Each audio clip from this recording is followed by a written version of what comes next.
Hello student, my self Abhishek Kumar Gupta. आज हम जो वीडियो लेक्चर लेके आए हैं ये पावर इलेक्ट्रॉनिक्स के कुछ गेट के प्रीवियस क्वेश्चन है, उससे रिलेटेड वीडियो है। तो पहला टॉपिक हम उठा रहे हैं यहाँ पे रेक्टिफायर का। तो ये एक रेक्टिफायर का क्वेश्चन है जो 3 फेज फुली कंट्रोल्ड रेक्टिफायर का क्वेश्चन। क्लियर? अगर हम यहाँ पे देखें तो आपको डाटा दिया हुआ है कि 3 phase fully controlled converter is feeding power into DC load. ठीक है, कांस्टेंट मेन क्या दिया हुआ आपको, कांस्टेंट करंट।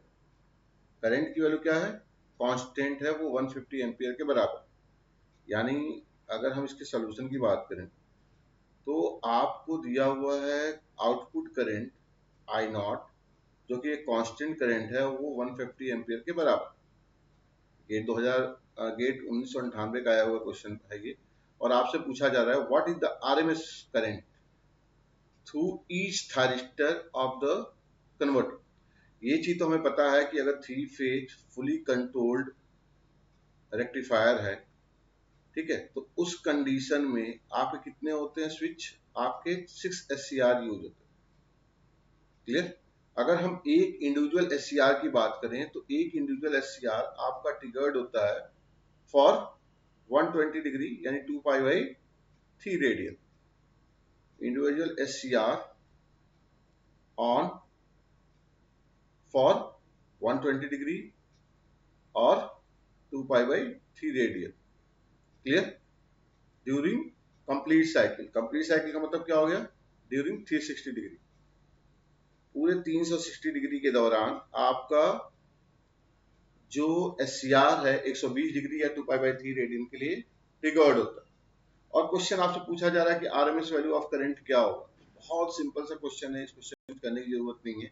अगर मैं यहाँ पे थाइस्टर करंट की बात करूं, ITR मैं निकालू, तो थाइस्टर करंट क्या होगा, ये भी ऑब्वियस सी बात है, करंट कांस्टेंट होगा। यहाँ पे अगर मैं आई नॉट का वेव फॉर्म देखूं तो ये मेरा आई नॉट है, और आई नॉट क्या है, थ्रू आउट द साइकिल ये कांस्टेंट है कैपिटल आई नॉट के बराबर। अगर मैं थारिस्टर करंट का वेव फॉर्म बनाना चाहूं, मान लो मैंने IT1 का वेव फॉर्म बनाना चाहूं। क्लियर? IT1 का वेव फॉर्म बनाने का मतलब क्या हो गया कि अगर ये मैं मान के चलूं ये मेरा 2 पाई रेडियन है, तो इस पूरे 2 पाई रेडियन के दौरान केवल और केवल 2 पाई बाई 3 रेडियन के लिए आपको करंट मिलेगा, पाई बाई 3 रेडियन के लिए कोई करंट नहीं मिलेगा। क्लियर?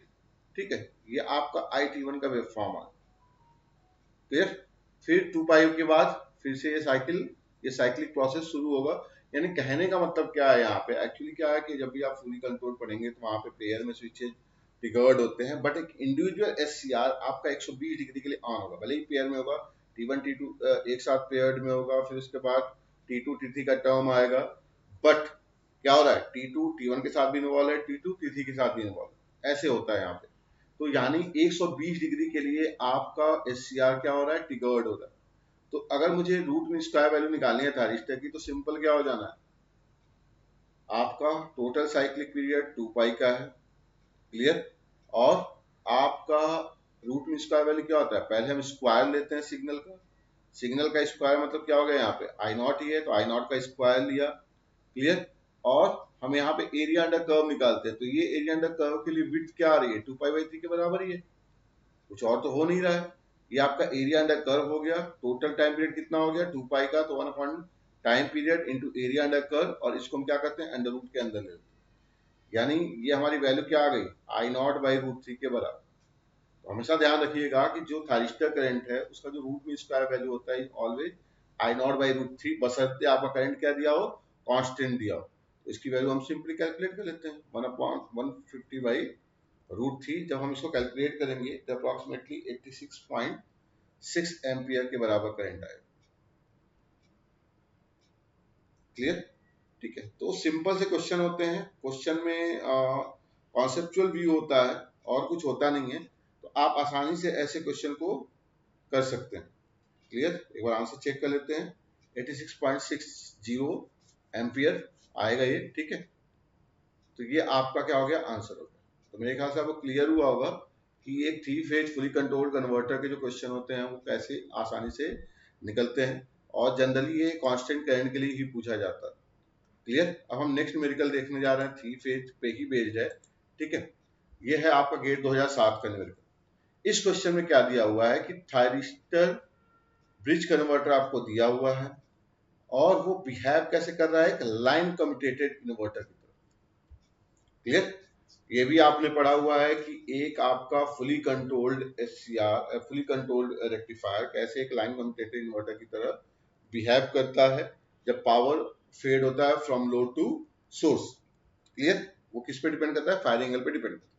फिलहाल इन क्वेश्चन को समझने की कोशिश करते हैं। यहाँ पे आपको ये दिया हुआ है कि 50 किलोवाट पावर है जो डीसी साइड फेड हो रहा है और आपका जो डीसी वोल्टेज है, अगर मैं यहाँ पे बात करूं वी नॉट, क्योंकि रेक्टिफायर दिया हुआ तो V nought output voltage 420 volt है। क्लियर? पावर की वैल्यू जो दी गई है, लोड पावर की वैल्यू वो 50 किलो वॉट दी गई, ये क्वेश्चन में दिया हुआ है। और 3 phase 415 line voltage 50 hertz AC mains है। क्वेश्चन क्या दिया हुआ है, क्वेश्चन में अगेन यहाँ पे वही चीज है, DC link current, DC link current to be constant. Again यहाँ पे बात आ गई कि आपका जो करंट है वो क्या है, कांस्टेंट है। क्वेश्चन सेम है, आपसे बस आरएमएस वैल्यू ऑफ करंट पूछ रहा है और आई नॉट की वैल्यू कांस्टेंट दी गई है। यानी अगर आपने आई नॉट की वैल्यू निकाल ली तो क्वेश्चन आपका वहीं पे खत्म है, क्योंकि आपको पता है कि अगर कांस्टेंट करंट है लोड साइड तो उस कंडीशन में जो आपको थायरिस्टर करंट की रूट में स्क्वायर वैल्यू आती है वो आती है आई नॉट बाई रूट 3। अभी हमने देखा। क्लियर? तो सिंपली क्या करना, हमें आई नॉट की वैल्यू कैलकुलेट करनी है। तो डीसी साइड है, डीसी साइड के लिए क्या होता है, P equal to simply V nought I nought के बराबर। आई नॉट की वैल्यू क्या आ जाएगी यहाँ से, P nought upon V nought, जहां पे P नॉट की वैल्यू दी गई है आपको 50 किलोवाट यानी 50 into 10 power 3 and V nought की वैल्यू दी गई है आपकी 420 वोल्ट डीसी। क्लियर? इसको कैलकुलेट करते हैं। ठीक है, तो आपका जो करंट आएगा, कैलकुलेट करते हैं कितना आ जाएगा। ठीक है,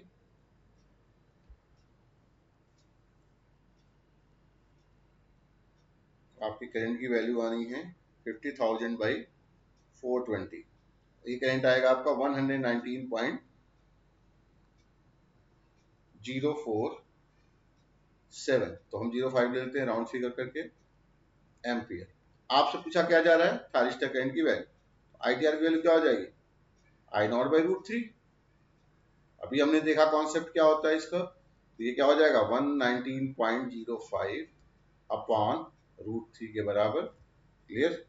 तो ये जो वैल्यू आ रही है इसमें हम रूट 3 से सिंपली डिवाइड कर दें, तो देखिए हमारा आंसर क्या निकल के आता है, ये आएगा आपका 68.73। क्लियर? तो मेरे ख्याल से ऐसे क्वेश्चन आपसे हो जाएंगे। ऐसे क्वेश्चन में मतलब केवल कॉन्सेप्ट को समझने की जरूरत होती है। आपको ये पता होना चाहिए कि आपका थाइस्टर जो है वो कितने डिग्री के लिए ट्रिगर्ड हो रहा है और कैसे ट्रिगर्ड हो रहा है। ठीक है, मिलते हैं नेक्स्ट कुछ सीरीज में। Thank you very much.